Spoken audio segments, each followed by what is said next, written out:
Débat, analyse, opinion. Le réveil de l'info. C'est Atlantique Radio. Et aujourd'hui, les décodeurs avec... c'est un grand rendez-vous de la semaine, ça. Certes. Ah ouais. Ismaël Barghash, cofondateur de Wafer, et Hicham Hamadi, PDG de Togo, qui n'est pas là, qui va arriver certainement, parce que et voilà, il arrive, attention, musique, ta-ta-ta-ta-ta-ta, il pénètre dans ce studio. Mesdames, messieurs, applaudissons Hicham Hamadi. Ouais. On va lui laisser le temps de s'installer. Qu'est-ce qu'on fait ? Et je me disais hier en préparant cette émission, je me disais, je ne peux pas, bonjour Hicham. Bonjour. Je ne peux pas les accueillir dans ce studio et ne pas leur demander leur bilan de la CAN, parce qu'on ne s'est pas vu depuis ce match de dimanche. La semaine dernière, d'ailleurs, on avait ce sujet dont on va vous parler aujourd'hui sur l'IA qui était prévu, puis on a tellement parlé de la CAN qu'on n'a pas eu le temps de le traiter. Donc, est-ce qu'on peut ça vous intéresse de revenir là-dessus ? Parce que c'est vrai qu'on a tenté d'oublier, mais c'est toujours un peu présent depuis dimanche soir. Ismaël ? Si vous questionnez mon entourage, ils vous diront tous que, de ma part, il y a un refus systématique de revenir sur cet épisode. Ah, ok, d'accord. Merci. Néanmoins, étant à la radio aujourd'hui, Merci. Il fait exception. Ah, mais bravo. Hein. Non, c'est même pas exception, c'est que je pense que c'est pertinent d'en dire un mot et ensuite j'arrêterai d'en parler et j'arrêterai d'y penser.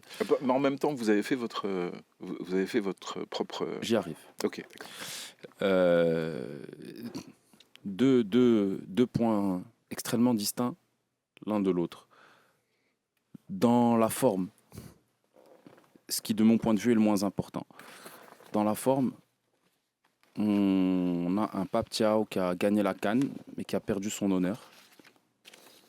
Parce qu'à vaincre sans péril, on triomphe sans gloire.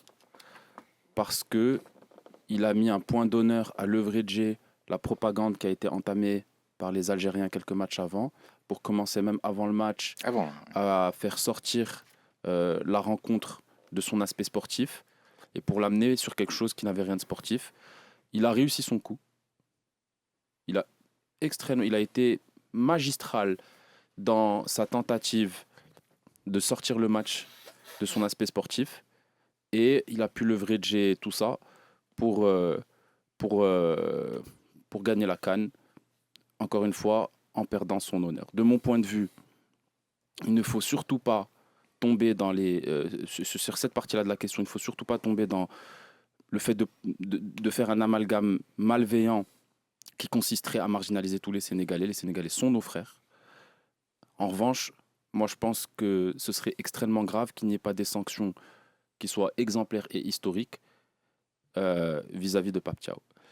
Ça, c'est sur la forme. Sur le fond de cette histoire, moi, ce que je pense qui est plus important que le foot, c'est le Maroc. Et quand on est devant l'adversité, ce qu'il faut toujours faire, avant toute autre chose, c'est tenter de regarder ce que nous, on a mal fait, même si la majorité des choses qu'on a fait sont bien faites. La chose qu'on a mal fait, de mon point de vue, c'est de considérer que développer, améliorer, tirer notre pays vers le haut et utiliser ce développement pour correctement accueillir les autres, ceux qu'on considère être nos frères, serait apprécié. Ce n'est pas le cas. Ce n'est pas le cas. Donc moi, ce que je pense, c'est qu'il faut... Et pourquoi ce n'est pas le cas ? Pardon. Ok. Ce que je pense, c'est qu'il faut dire 3 mots. Allah al-Watan al-Malik.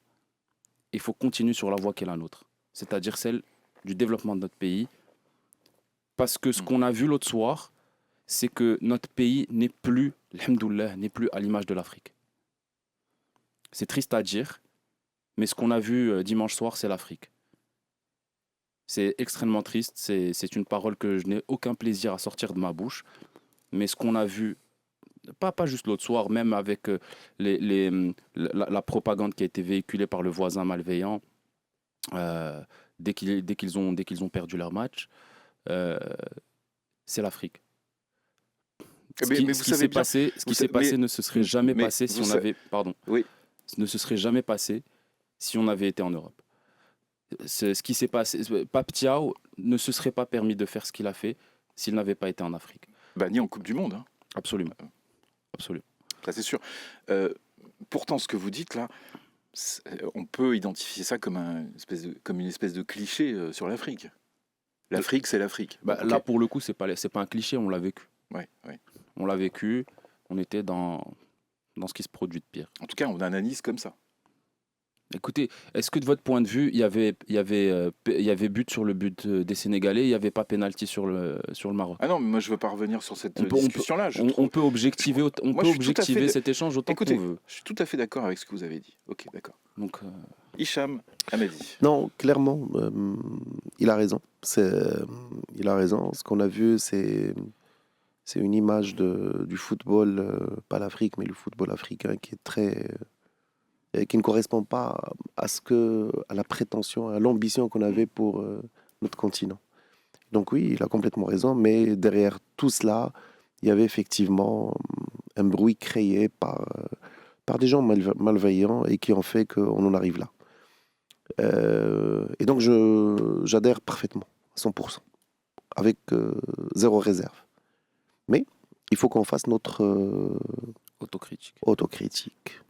Et sur ça, je pense qu'on a été, sans rentrer dans la partie technique, il fallait faire jouer cela, l'arbitre a sifflé, non, ça c'est pas de mon ressort, je pense. Enfin, même si je m'estime un peu compétent dans la matière, je fais du foot, je suis un foot du dimanche. Non, mais il n'est pas question de consacrer l'émission à ça aujourd'hui. Je suis complètement d'accord. Parce que je suis complètement d'accord. Je sais que vous êtes capable de le faire. Alors, on va parler des aspects management et c'est ce qui m'intéresse.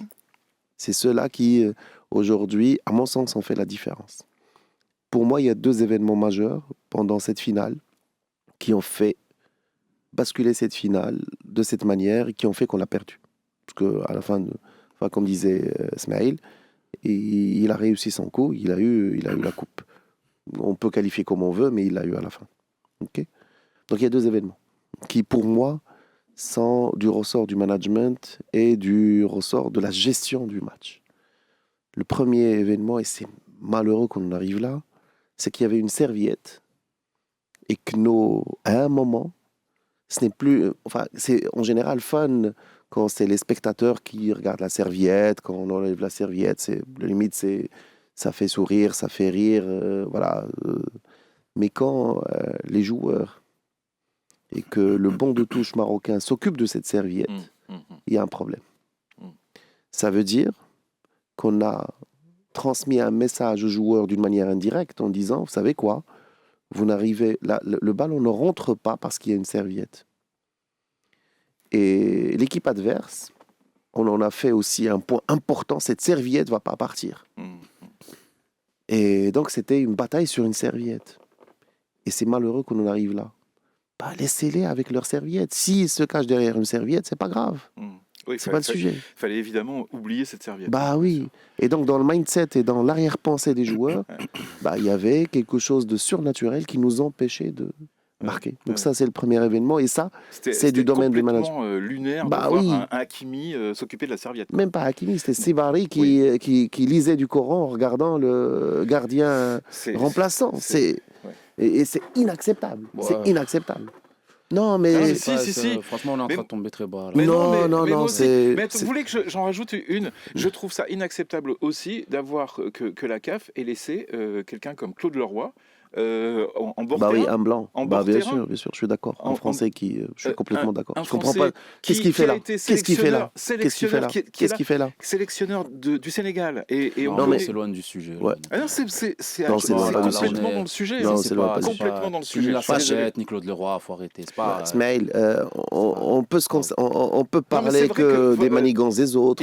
On peut parler, mais bah oui. Mais à un moment, il faut qu'on s'occupe de nous aussi. À un moment, il faut habillé comme si. Ouais, mais à un moment. Ça suffit. Non. À un moment. Là, ça participe pas à l'élévation du débat. Non, l'élévation du débat, c'est de dire qu'il y a simplement des gens qui nous veulent du mal. C'est pas suffisant. C'est pas suffisant. Tu considères que c'est ce que j'ai dit? Moi, j'ai compris que globalement, il y avait un climat qui était créé. Tu as entendu l'autocritique dans ce que j'ai dit? Oui, j'en ai entendu, mais il faut aller un peu plus loin. Il faut aller dans la serviette, c'est aller plus loin. Oui. Attendez, il nous reste une minute là. La fin de... La deuxième. La deuxième, vite. La deuxième, c'est que à un moment, il y a une équipe qui a choisi de sortir. Je ne comprends pas. Et ça, encore une fois, c'est un mindset général. C'est pas lié qu'à qu'au match. Mhm. C'est lié à toute l'organisation. On voulait absolument Exactement. avoir l'adhésion des autres et on voulait absolument voir notre réussite dans les yeux des autres. Ça, c'est juste. Je sais que je Ça dis des rejoint- choses. ça Ça rejoint la rejoint, serviette. Hein. ça- C'est exactement la même chose. Non, mais ça rejoint ce que vous disiez tout à l'heure, Ismaël. Bon. Ouais. Et donc globalement, qu'est-ce qu'on cherchait? On cherchait à les remettre sur le terrain et à ce qu'ils finissent le match et limite on les suppliait. Mais qu'est-ce qu'on a ciré qu'ils finissent le match? Mhm. Qu'est-ce qu'on a ciré qu'ils disent qu'on les a bien reçus? Pourquoi le Maroc s'est tué dans la démonstration et il cherchait absolument à avoir on va dire le quitus des autres par rapport à ce qu'on a fait. Ouais, ouais. Bah, ce sera la conclusion. Moi, je dis bravo à l'analyse de Ismaël Bargache et je pense qu'il faut, dans ce cas-là, analyser et définir, affirmer l'ambition marocaine. Bah, bien sûr. Et donc, ça, c'est important. Faut tracer Merci. notre voie. Et on se retrouve dans quelques minutes, juste après le journal de Karim Droné. Avec Ismaël Bargache, cofondateur de Wafer, Hicham Hamadi, PDG de Togo, ils m'ont pris en otage sur le canapé devant le studio et ils m'ont obligé à accepter encore 2 minutes consacrées à la CAN 2025. Allez, une. Ce que je pense, c'est que ça va prendre plus Ils ont de des plus que dossiers 2 minutes. sur moi. Donc, voilà. Non, alors, une chose qui me semble être importante, pas importante, mais que je souhaitais dire, c'est que j'ai trouvé parfaitement indigne, c'est encore un euphémisme, la manière d'un journaliste d'interpeller Walid Regragui pendant la conférence de presse d'après-match en lui disant c'est quand est-ce que vous démissionnez. Même si on peut être pour que Walid s'en aille, c'est pas une manière de faire. Walid, c'est une personne qui nous a emmenés en demi-finale, qui a créé une équipe dont tout le monde s'est rendu compte que quand elle était en face de grosses équipes, elle était très difficile à bouger. Il nous emmène en finale. S'il n'y avait pas eu cet imbroglio, on ne serait pas en train de débattre de ce dont on est en train de débattre. Je pense sincèrement qu'on a la chance d'avoir l'un des meilleurs coachs au monde qui est à la tête de la sélection nationale. Switcher complètement en mode émotionnel parce qu'il s'est passé ce qui s'est passé et commencer à avoir un jugement qui sort des tripes plutôt qu'un jugement qui sort de la cervelle, je pense que c'est indigne du développement qu'on appelait tous de nos voeux il y a encore quelques minutes. Et ce qui est encore plus indigne... Mais ça pose une autre question. Ça pose la question de la presse et du rapport entre les journalistes. Parce que, excusez-moi, mais ça n'aurait jamais été posé comme ça dans un autre pays. Jamais on s'adresse à un sélectionneur comme ça. Est-ce qu'on va poser la même question à Didier Deschamps en France? Pas de cette manière. On peut tout demander. Ouais. Mais il y a une manière de faire les choses, de dire les choses, de respecter les gens, en particulier quand on a affaire à des gens respectables. Ce que Walid a démontré à travers cette épreuve, c'est que c'était une personne éminemment respectable, une personne classe, une personne qui a su aller serrer la main malgré tout ce qui s'est passé à cet imposteur de Pape Thiaw. C'est-à-dire qu'au-delà du sportif, c'est un mec avec une classe incroyable. Ce qui transpire de Walid, c'est que c'est un super gars. Donc on peut ne pas être d'accord du point de vue de l'aspect footballistique. Le fait de l'interpeller de cette manière, je trouve ça vraiment minable. Et encore minable, je suis vraiment dans l'euphémisme parce qu'on est à la radio, sinon je dirais bien davantage. Non, c'est arrivé déjà. Plusieurs fois. Mais il a raison. Enfin, la question n'est pas est-ce que c'est une personne de qualité, compétente. La question n'est pas est-ce qu'il a été un des moteurs et un des acteurs qui ont fait qu'on a changé de mindset et qu'aujourd'hui on aspire à être des gagnants. La question n'est pas celle-là. La question pour moi qui se pose, et c'est pour cela que je vais être en désaccord avec Smaïl, c'est que on a des échéances qui arrivent très proches. Et je pense que lui-même ne peut pas s'en remettre rapidement. On a une coupe du Monde qui arrive dans quelques mois. Et lui-même, il lui faut du temps pour digérer, pour passer à autre chose. Et quoi qu'on dise, au-delà de sa qualité, quoi qu'on dise, aujourd'hui, il va cristalliser et représenter notre incapacité de dépasser un cap. Ça fait 3 fois qu'on bute. Pour le coup, c'est lui qui a dépassé un cap. Il est allé en finale. Oui, en 2022, 2023. En 2026. Oui, mais on n'a pas gagné la coupe. Il avait dit, il a annoncé avant. Mais avant, on était bloqué en 8e. Il a annoncé avant la CAN Si je ne gagne pas la coupe, je considère que c'est un échec. C'est un échec. Mais c'est pas parce que c'est un échec Oui, qu'il doit s'en aller. mais il faut écouter ce que je dis. Je veux dire, si on a un plafond de verre et qu'il le casse, on peut Non, pas mais dire. allons Jusqu'au bout. Moi, ce que je dis, c'est que aujourd'hui, il a buté il n'a pas réussi 3 fois sur la coupe, la CAN. 3 fois. Il n'a pas réussi 3 fois. Ok ? 2 fois. 3 fois, ça. C'est pas grave. Okay. C'est pas grave. 3, 2, 4, ce que tu veux. C'est pas le sujet. Le temps Mais- file. Ouais, mais c'est qu'aujourd'hui, il cristallise cette incapacité d'aller plus loin. Et je pense, la meilleure chose qui puisse nous arriver, c'est qu'on ait un autre leader qui est capable de rassembler. Parce que ce qui se passe actuellement, c'est que lui, il ne dépassera pas. Lui et les joueurs n'arriveront pas à dépasser. J'y crois pas une seconde.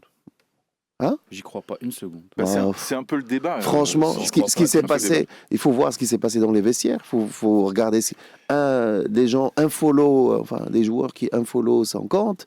Et puis après, un joueur qui pose quelque chose qui n'est pas liké par l'ensemble, alors qu'en général c'était rapide. Donc, il y a quelque chose qui se passe. Et à un moment, il faut être dans la gestion Notre KPI, c'est de le l'après. follow. Non, c'est pas un KPI. Pour juger de.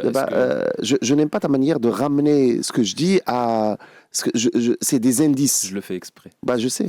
Et t'arriveras jamais à m'énerver. Tu le sais pertinemment. Je ne m'énerve jamais. Ce sont des indices. Des indices qui montrent quoi, d'un désamour Ouais, c'est que. c'est Enfin, ça même pas un désamour. C'est que, vous savez, quand une famille perd quelqu'un, c'est compliqué à ce qu'elle se. Ouais. Ça devient. C'est de l'ordre psychologique, c'est très compliqué. Ou alors ils se rassemblent. Écoute, ok.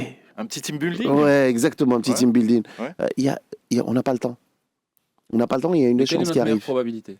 Bah, Est-ce que c'est lui, Tarek Sktiwi, qui doit tout refaire? Bah voilà. Qui est excellent, Tarek Sktiwi, Non, qui est tout refaire, extraordinaire non, aussi. parce qu'il connaît tout. Enfin, il a géré les locaux, Bon, il a sachant- géré l'équipe olympique, il a géré. Parce que Attends, disons les choses, franchement. c'est ou lui ou Tarek Sktiwi. Bah bien sûr, Il y a on est personne d'accord. d'autre. On est d'accord. On est d'accord. Sachant que la dernière fois, Regragui est arrivé au dernier moment. En fait, Exactement, hein. aussi. Bon, ok. Et donc, à mon sens, ça serait très bien pour lui et pour l'équipe nationale. Je ne remets pas du tout en cause sa capacité, sa compétence, le fait qu'il ait porté le football marocain jusqu'à très haut. Et c'est là où je suis en désaccord avec toi, c'est qu'on a des échéances. Et je pense qu'on a besoin de quelqu'un qui ne cristallise pas cette incapacité, On est à 5 qui ne mois. représente... Hein, On est à 5 mois. bah, c'est Oui, pas suffisant c'est parce demain, que c'est demain. ils vont avoir combien de matchs? 2 ou 3 matchs ici, là, c'est tout. Pas plus. En tout cas, s'il doit y avoir, Bah, voilà, 2 ou s'il doit 3 y matchs. avoir une Il y a pas décision, grand-chose. s'il doit y avoir une décision, ça doit être maintenant. Et donc, je pense qu'il est temps de tourner la Bah, page, c'est entre maintenant et la prochaine date FIFA. et de tourner la page et de passer à une autre énergie et à autre chose. Et pour qu'on puisse recoller les morceaux. Parce que le drame psychologique qu'ils ont vécu est difficile. Hein. C'est quand tu rates un péno en fin de match, quand tu as un Hakimi qui est... enfin, disons-le, il n'était pas à 100% de sa forme. Quand tu as des blessures qui... Non, c'est très compliqué à recoller. Et il faut quelqu'un d'autre. Et c'est Ouais. là où... Enfin, Vas-y. Vraiment, conclusion. j'ai oublié ce que je voulais dire. Ah là là là. Bah, heureusement, tu as gagné non, quelques c'est bien, minutes. c'est bien. C'est très bien. Bon, c'est sûr, ça y est. Oui. Bon, donc si Regragui Je me souviens part, néanmoins que c'était quelque chose de très intelligent. si J'adore. Regragui part, Il se jette des fleurs, en plus. attendez, si Regragui part et avec les honneurs, C'est une avec les plaisanterie. honneurs, c'est Ouais, c'est dans pas longtemps. Non, bien sûr, avec les honneurs. C'est Avec les que honneurs. je ne remets pas en question les choix techniques, c'est pas le sujet. Le sujet est un sujet purement psychologique pour qu'on puisse gérer la suite et pour qu'on puisse avoir de l'adhésion. Et ça, c'est en management, quand vous avez quelqu'un qui a buté sur un objectif plusieurs fois, la meilleure chose, c'est que lui aussi, il doit changer les airs. Il doit changer d'air, il doit aller ailleurs. Qu'on s'appuie sur cette marche pour monter encore un peu plus. Exactement. Voilà. Et qu'on construise. Toujours pas retrouvé, c'est pas grave. 8h50, on va Mais parler... c'était très intelligent ce qu'ils allaient dire. Mais bien sûr, on va parler d'intelligence artificielle maintenant. C'est ça. Ouais. Non, c'est pas ça. Le Maroc est entré dans une nouvelle phase de sa stratégie en intelligence artificielle. Après les discours, les diagnostics et les grandes annonces, le pays passe désormais à l'opérationnel avec le lancement des instituts Al-Jazari, un réseau national d'excellence en IA, appelé à compter à terme 12 pôles régionaux spécialisés, énergie, eau, industrie, villes intelligentes, données publiques. L'IA est désormais pensée comme un levier de transformation économique, territoriale et administrative avec un impact potentiel estimé à près de 100 milliards de dirhams sur le PIB à l'horizon 2030, nous dit-on du côté du gouvernement. Mais derrière cette montée en puissance, plusieurs questions demeurent. Le Maroc dispose-t-il réellement des compétences, des données, du cadre de confiance nécessaire pour réussir ce virage technologique? Messieurs, je sais que c'est un sujet qui vous intéresse, l'IA, évidemment, et tout ce qu'on peut faire dans notre pays là-dessus. Est-ce que c'est une nouvelle étape d'une stratégie? Est-ce qu'on va passer maintenant à l'opérationnel, à votre avis? Non. Ah, ok. On est malheureusement quand on est encore dans de l'annonce. Malheureusement quand on aborde ces sujets-là qui sont dans la périphérie, dans la grande périphérie de l'entrepreneuriat et de la start-up, malheureusement mon ressenti quant à cette question, c'est que notre élite, ceux qui sont aux manettes et qui sont à la prise de décision, pour eux c'est un sujet qui est un sujet de relations publiques, de relations presse, de publicité, d'événementiel. Est-ce que vous avez déjà entendu dans les pays qui produisent de l'IA quelqu'un qui est venu, qui a loué une très belle salle, qui a levé les doigts et qui a dit maintenant je vais faire un data center et je vais faire une stratégie pour avoir de l'IA? Il n'y a jamais personne, enfin c'est pas comme ça que ChatGPT est né. C'est si on veut faire de l'IA, il y a plein de gouvernements qui le font, mais c'est effectivement pas comme ça que les grands sont nés. Ceux qui font de l'IA aujourd'hui, c'est les États-Unis, la Chine, un petit peu la France. Il y a deux choses qui produisent de l'IA, c'est des universités qui produisent des mathématiciens, d'une part, c'est la supply, et un environnement du capital risque qui produit de la start-up, qui produit elle-même des cas d'usage de cette IA. C'est pas des. Je veux dire, aujourd'hui, on est dans une configuration où on se dit on va se donner une puissance de calcul. Si on regarde les choses de manière rationnelle, la puissance de calcul, elle sert au pre-training. Le pre-training, vous prenez n'importe quel modèle aujourd'hui, pour le pre-trainer, c'est un minimum de 100 millions de dollars. C'est un minimum de 100 millions de dollars. C'est-à-dire, on est en train de jouer un jeu auquel on sait très bien auquel on n'a pas accès, et on est en train d'y jouer pour faire de la publicité. Si on voulait réellement faire bouger les choses au Maroc, il suffirait que ceux qui sont aux manettes sur ces dossiers-là commencent à mettre en place la stratégie qui consiste à financer de la start-up. Pourquoi? Parce que ce sont les start-up qui emploient les têtes bien faites pour que ces têtes bien faites fassent de l'intelligence artificielle. Et ils les emploient avec l'argent du capital risque. Et les ressources en puissance de calcul sont aujourd'hui accessibles en cloud à condition que vous ayez de l'argent. Et pour avoir de l'argent, ce qu'il faut, c'est créer quelque chose que les gens veulent utiliser. À partir du moment où vous créez quelque chose que les gens utilisent, le monde entier supplie pour vous donner son argent, supplie, et je souligne le mot supplier 3 fois, pour vous donner son argent. Aujourd'hui, vous prenez toutes les startups. Il y a un Marocain à Paris qui a créé il y a moins de 3 ans une société qui s'appelle Harmattan AI. Elle vaut aujourd'hui plus d'1 milliard de dollars. Il a levé 200 millions de dollars et le leader du round, c'était Dassault Aviation. C'est, le sujet n'est pas un sujet infrastructure, le sujet n'est pas un sujet puissance de calcul, le sujet n'est surtout pas un sujet communication, le sujet est un sujet à quel point on est en mesure de créer le pipeline qui fait que les gens se mettent à faire de la start-up, que cette start-up se mette à faire de l'AI, que sur l'intégralité des gens qui font ça, on en est 99% qui meurent et qui fassent que de n'importe quoi, qu'on en est 1% qui deviennent les géants, comme Mistral, Harmattan, ChatGPT, DeepSeek, tout le reste. Il n'y a que ça qui crée de l'AI. Et aujourd'hui, cette démarche, ce n'est pas celle qu'on est en train d'adopter au Maroc. Celle qu'on est en train d'adopter au Maroc, c'est de dire il y a une vague qui est celle de l'intelligence artificielle. Et ben, c'est un super sujet. Nous, on va utiliser ce sujet comme contenu pour faire de la publicité et pour faire croire qu'on est en train de faire des grandes réformes. Je suis vraiment déçu parce que c'est un sujet très important pour notre pays. Pardon, juste un dernier mot si tu me le permets, Hicham. On est exactement dans la configuration aujourd'hui du début du 19e siècle où le Maroc, pour des raisons géopolitiques de l'époque, refuse l'importation de machines à vapeur, ne crée pas d'industrie. Aujourd'hui, on est en train de regarder l'AI comme étant quelque chose qu'on peut utiliser, qu'on peut leverager pour faire de la publicité. Et dans le même temps, on est en train de rater ce qui est, de l'avis de beaucoup, la révolution industrielle qui créera qui créera la séparation entre le tiers-monde et les pays émergés de demain. Et on est en train d'aborder ce sujet-là avec un aspect extrêmement puéril. Hicham, là-dessus. Alors, pour ne pas redire ce qu'a dit Ismaël, parce que sur ce sujet, on est à peu près d'accord, la démarche qu'on voit, c'est le lancement d'un laboratoire. C'est une démarche très minimaliste si on veut aller sur une échelle de valeur en termes stratégiques pour qu'on puisse se positionner sur l'intelligence artificielle. Oui.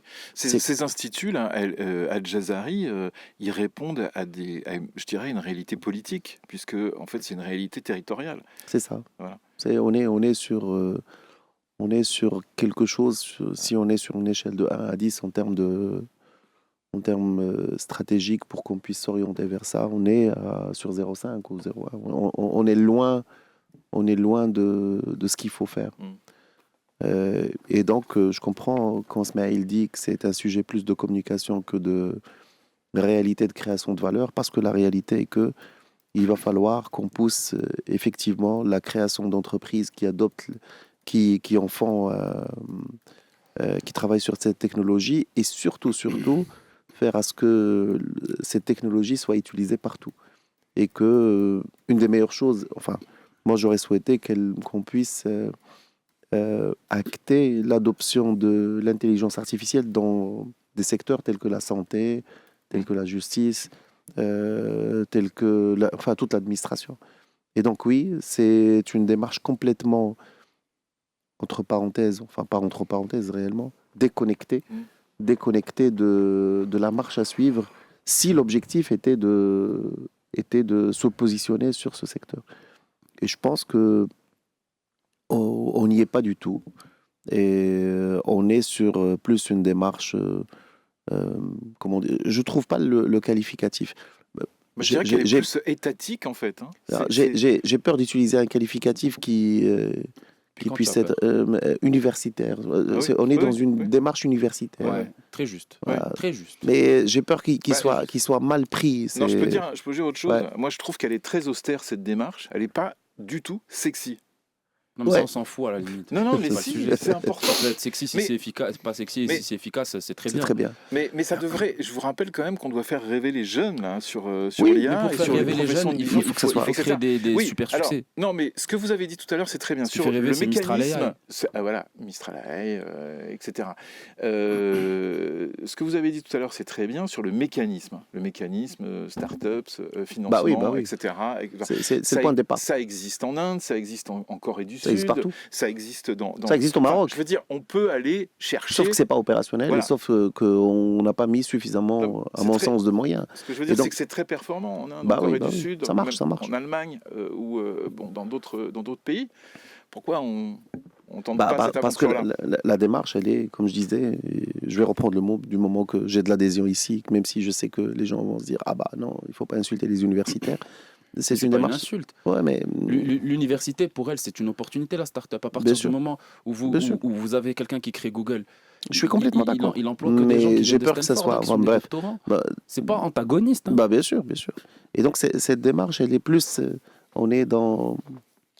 C'est comme si quelqu'un vous dit, vous savez quoi, je suis capable de mettre l'innovation dans une procédure, ou je suis capable de structurer. Non, je suis capable de prendre l'innovation, de la cantonner et de la découper en démarche. C'est impossible. C'est pas. Dernière chose, parce qu'après on a les infos avec Mourad Baba. Je suis parfaitement d'accord avec ce que Hicham vient de dire. Il y a une démarche qui est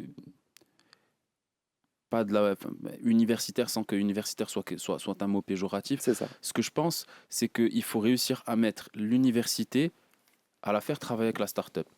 Or là, ce qu'on fait, c'est de l'université pour l'université. Exact, c'est pas comme ça. Et c'est pas comme ça qu'il faut faire. Ok. On va s'interrompre un petit peu, quelques minutes pour les infos. On revient avec la suite des décodeurs, juste après Mourad Baba. Avec Ismaël Bargache, cofondateur de Wafer, et Hicham Hamadi, PDG de Togo. Aujourd'hui, messieurs, ça va toujours ? Très bien. Alors, on va continuer de parler de l'IA. tout à l'heure, on a bien compris ce que vous disiez, des théories qui se rejoignent en tout cas. Moi, je pense quand même que on aura toujours quelqu'un qui va piloter. On aura toujours des annonces de l'État, de la communication de l'État à travers un ministre ou quelqu'un qui a été nommé pour ça. Mais est-ce qu'on sait réellement, est-ce que vous savez, vous, en tant que... puisque vous faites partie de ce mécanisme-là, de cet écosystème, on va dire, de start-up, etc. Qui pilote la stratégie IA au Maroc? Est-ce que c'est complètement politique? Est-ce que c'est un dialogue entre les universités et le gouvernement? Est-ce que les acteurs du système sont là autour d'une table de temps en temps? Enfin, ce qui devrait ressortir de ce qu'on a dit tout à l'heure, c'est qu'il n'y a pas une stratégie IA au Maroc. C'est ça ce qu'on voulait dire. Non, mais pourtant, Donc pour piloter quelque chose. Ce que disait tout à l'heure Ismaël, c'est qu'on nous fait beaucoup de communication pour nous faire penser le contraire. Quoi. Exact. Voilà. Donc, exact. C'est tout. Donc, par contre, ce qu'il faut, et le point de départ, et il faut revenir au point de départ, c'est que oui, il faut qu'il y ait un pilote, mais une stratégie qui doit toucher la start-up pour qu'il y ait l'émergence de cela. Parce qu'on en est loin. Et donc, croire qu'on va mettre de la puissance de calcul et que on nomme ça et qu'on fait un partenariat avec... voilà, on a résolu l'équation, non. L'équation n'est pas résolue, enfin, loin de là. C'est qu'on est simplement sur une espèce d'annonce. Et donc, globalement, la meilleure chose à faire, c'est d'augmenter la probabilité de réussite des startups et donc d'augmenter l'échantillon qui pourrait un jour se positionner et aller sur ces technologies. Qui va... Est-ce qu'on a besoin d'un fer de lance pour orienter cette IA, ce développement de l'IA du côté des startups? Moi, d'abord, ce que moi je pense, c'est que c'est une erreur de considérer qu'il y a des personnes qui, dans un coin, vont faire une stratégie de l'IA. Ce que je disais encore tout à l'heure, c'est que ces personnes, il n'y a jamais eu personne qui a levé la main à un endroit et qui a dit on va faire une stratégie pour créer une Silicon Valley. Ce qui crée de l'IA, c'est deux choses. C'est de la start-up et des matheux. Donc ce qu'il faut, c'est créer des matheux et créer un environnement pour que la start-up puisse se faire. La seule stratégie, c'est celle-ci. C'est une stratégie qui est très large. C'est pas, de mon point de vue, on ne peut pas faire autrement. Aujourd'hui, quand on regarde ce qui est fait, la frustration qui est la mienne et celle de Hicham ce matin, elle est davantage du fait que quand on parle de ce genre de sujet, on parle de ce qui fait du clic, de ce qui fait du buzz, c'est-à-dire de faire un grand événement avec des belles photos, des vidéos, des invités prestigieux, des signatures on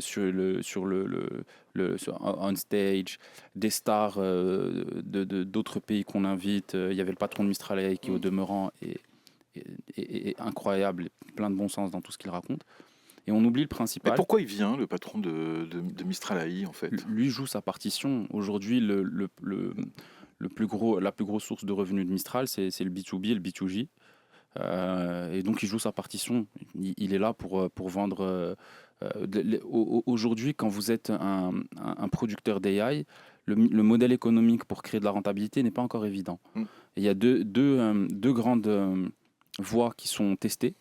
La première, c'est de vendre ce qu'on appelle l'intelligence artificielle en SaaS, c'est-à-dire que vous payez un abonnement et vous avez accès de manière illimitée à l'intelligence artificielle. La deuxième, c'est celle c'est de vendre du conseil, c'est-à-dire de vendre des humains qui vont aller dans des entreprises ou dans des gouvernements pour installer des cas d'usage d'IA avec les modèles qui ont été inventés. Et donc, ce qu'est en train de faire aujourd'hui le fondateur de Mistral AI, c'est de leverager cette seconde partie au maximum de ce qu'il peut, parce qu'il a un besoin très important de faire rentrer du chiffre d'affaires. Juste pour rappeler les choses, aujourd'hui, même l'intelligence artificielle, même dans les pays extrêmement développés, on ne sait pas encore où ça va en termes de modèle économique. La dernière fois que j'ai regardé, OpenAI, c'était 13 milliards de dollars de chiffre d'affaires. C'est ce que j'allais dire. Les sociétés qui sont dans l'IA, les grosses boîtes, etc., ne sont pas celles qui ont les capitalisations les plus élevées. Si. C'est souvent ceux qui fabriquent des processeurs, etc. Oui, non, d'accord. Bah, oui. C'est un autre sujet. C'est un autre sujet. Non, mais... Le Nvidia vaut plus que OpenAI. Voilà, Nvidia, vaut plus ça a 20 ou qu'OpenAI. 30 ans. OpenAI, c'est 3 ans. OpenAI, je crois qu'ils sont pas loin des 500 milliards de dollars. Hein. C'est en termes de croissance de la valorisation. De valo, pas de chiffre d'affaires. Chiffre d'affaires, ils sont à 13 milliards. Ben, voilà, de valo. Non, Vous avez ouais, dit ça, mais de toute façon, Nvidia est devant. Oui, Nvidia est devant, c'est pas le sujet. Mais le problème est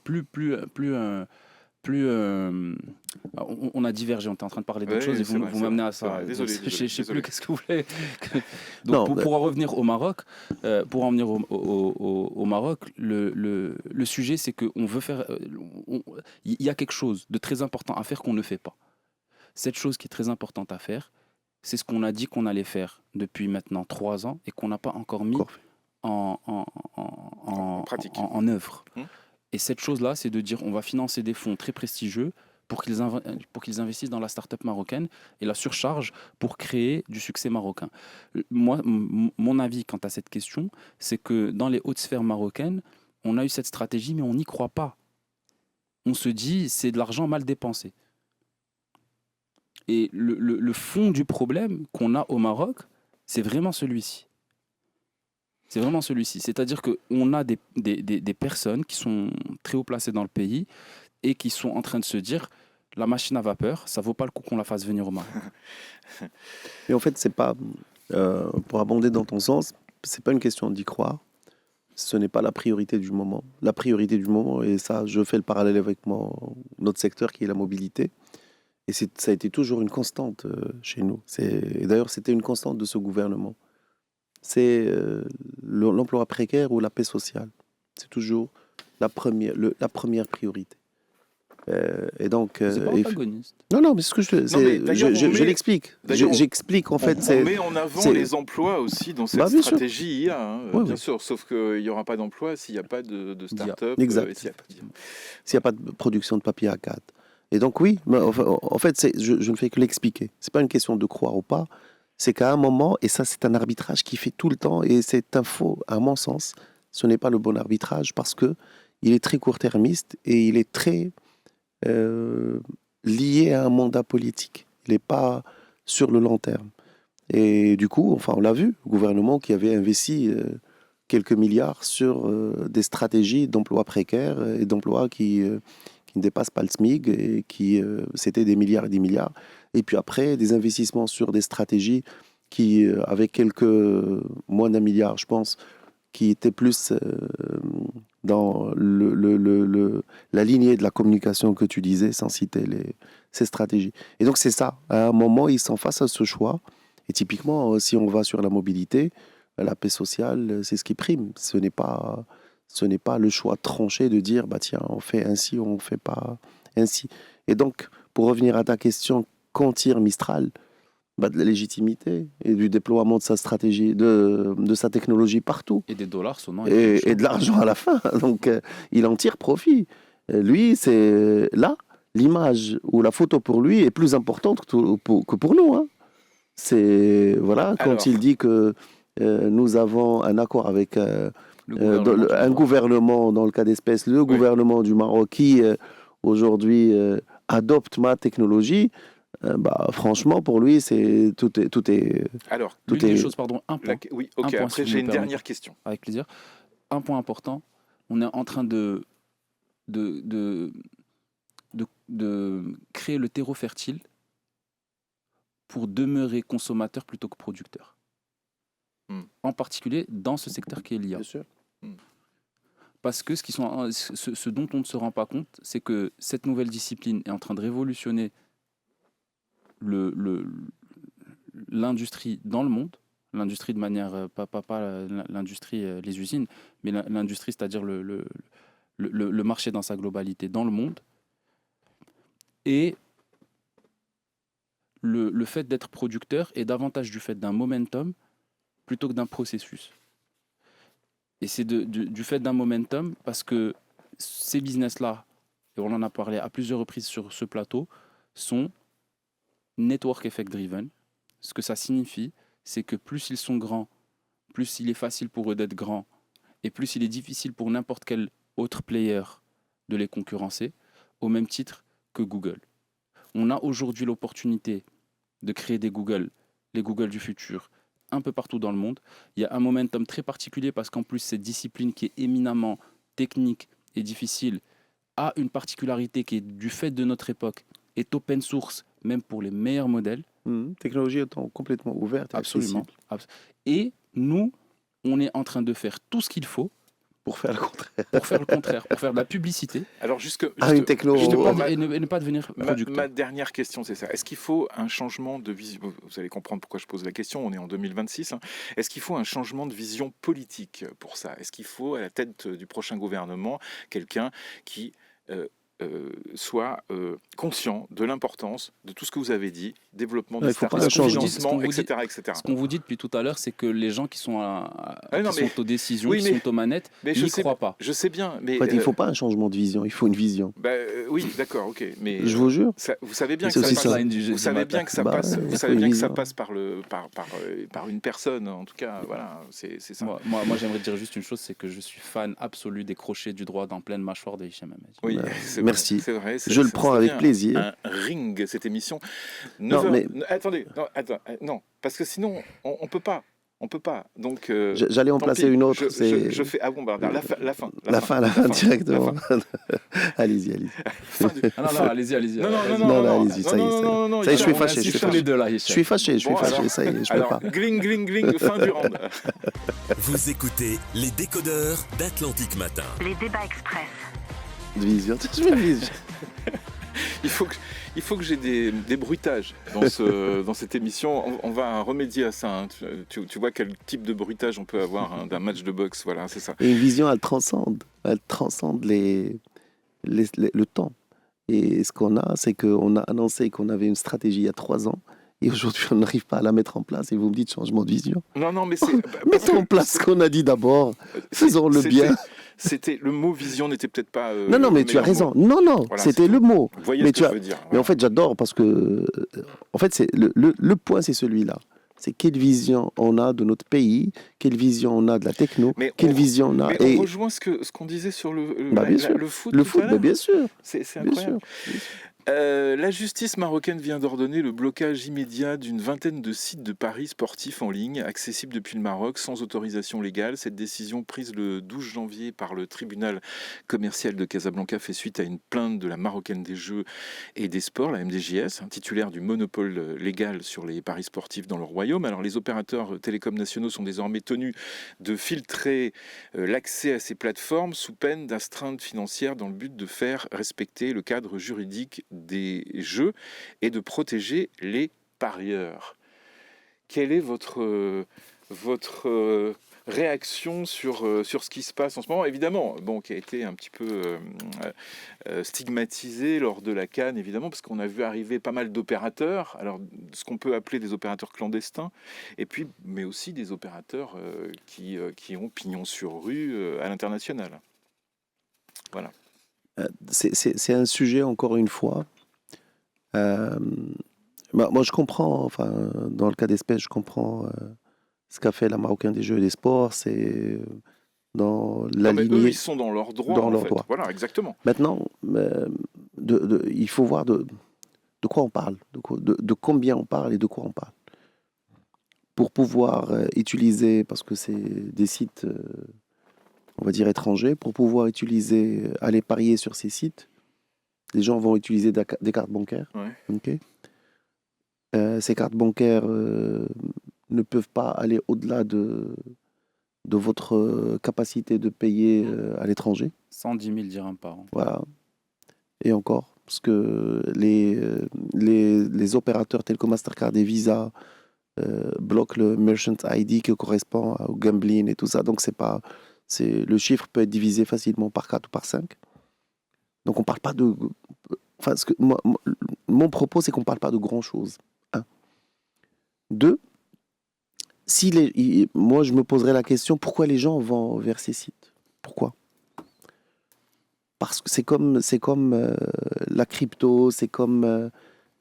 parce qu'on n'a pas une offre locale. Parce que l'offre locale qu'on a n'est pas suffisante.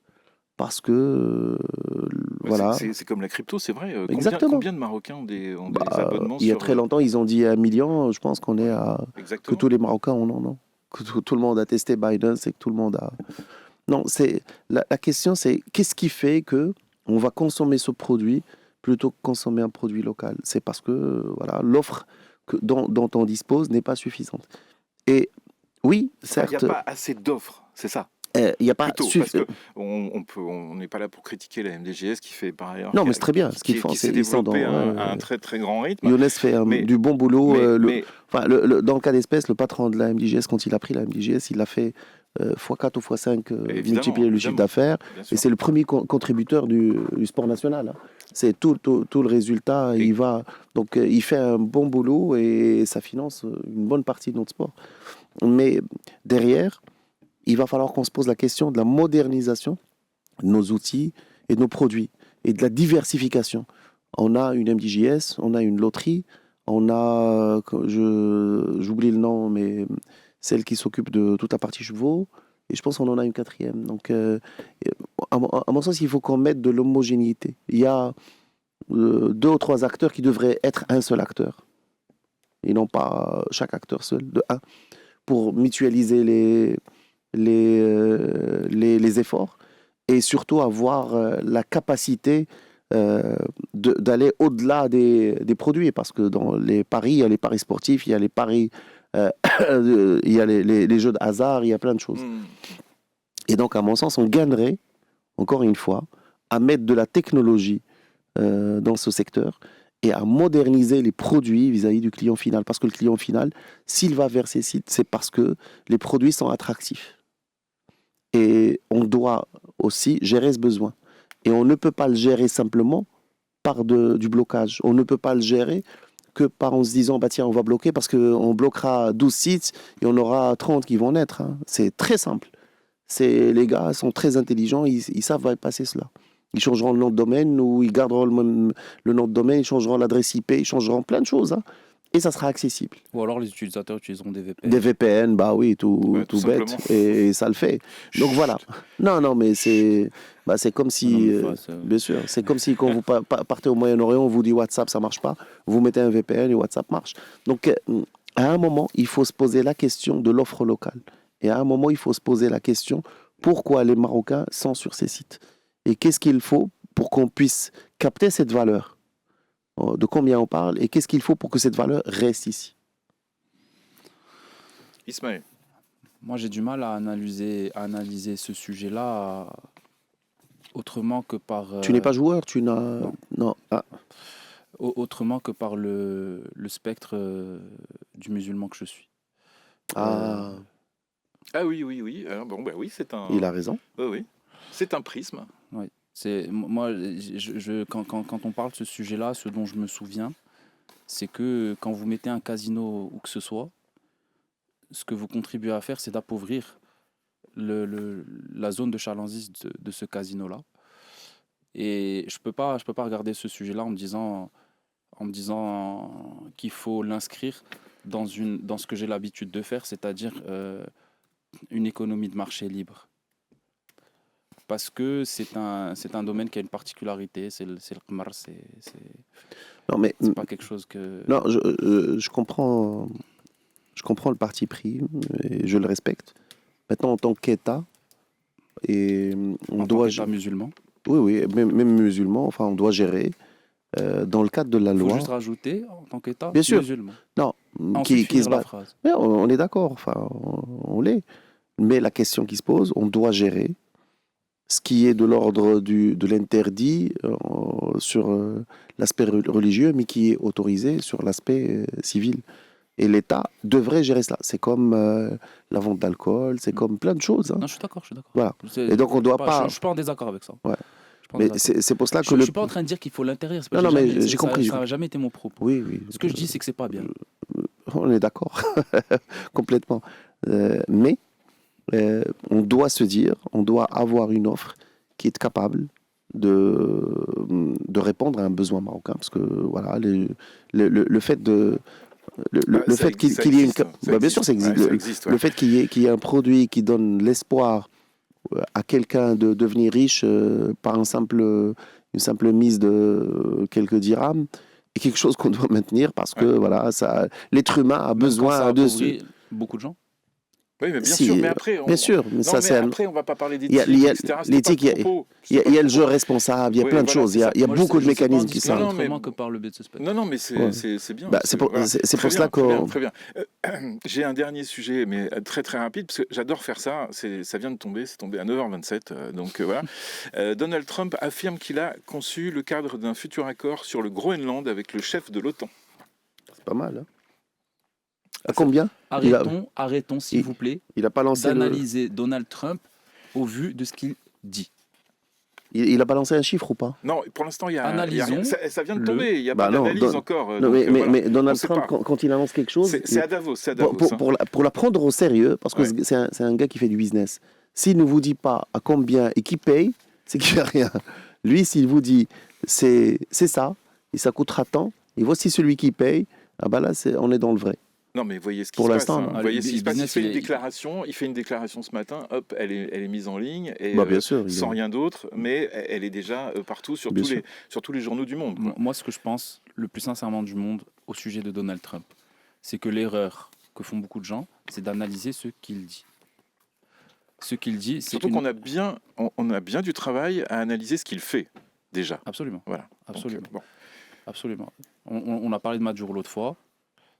Il a eu son pétrole en faisant une 50aine de morts. Un autre président aurait fait la même chose avec probablement 3 millions de morts. Bon, bah, écoutez, Analysons ce qu'il fait, analysons le résultat. comme c'est l'heure et comme c'est la fin de l'émission, donc je vais vous remercier, messieurs. Vous Mais avez c'est été un plaisir, parfaits. Ding, ding, toujours. ding, ding, ding, ding. Fin du deuxième round. Ismaël Bargage, cofondateur de Wafer, et Hicham Hamadi, PDG de Togo. C'est toujours un plaisir Plaisir partagé. de vous recevoir dans les décodeurs. Il est 9h30. Yes, I feel like glitter.